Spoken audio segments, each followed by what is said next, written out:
Let's talk about a movie that just quietly came into theaters, A Real Pain. A Real Pain is Jesse Eisenberg's directorial debut, and I want to say it is honestly a very sweet movie. The movie is about two cousins who, after their grandma passed away, plan a trip to Poland to visit her homeland and her old home. One cousin is well established, he has his life kind of put together, he kind of suppresses his emotions for the sake of his family.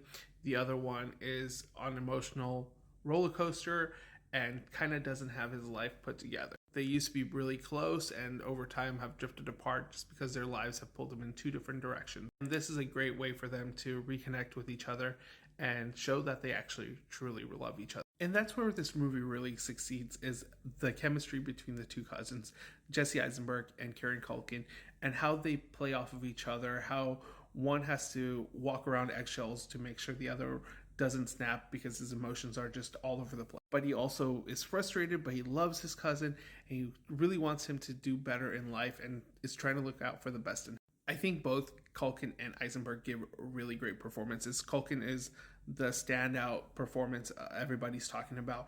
He's just all over the place. He shows different ranges of emotion, from being happy to sad to being super endearing and charismatic.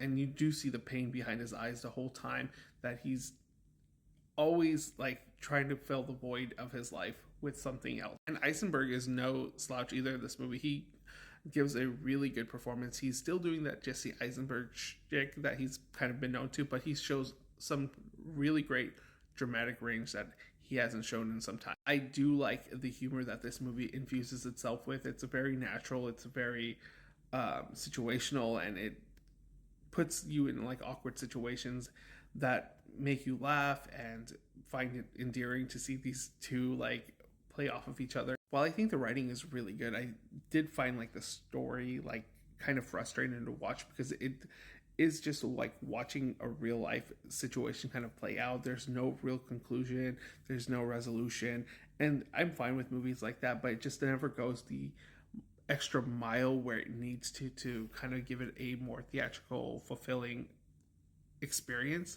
I think there was concepts of an idea here that he did want to explore more, that he could have played a little bit more with their emotions and kind of given us a little bit more insight to why they're in the situations that they're kind of in, what caused them to do the things that they do in the movie. It just never delves deep into it, which I didn't like. It didn't like take away from the movie. It is still a really good watch.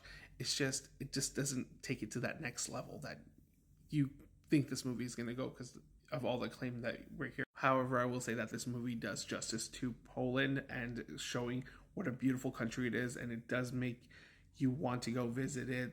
There's some really great sceneries. There's some really creative shots that they do with the narrative. I do like the subtle hand that Jesse Eisenberg takes with this movie, especially with the Jewish experience and like taking through like Holocaust concentration camps.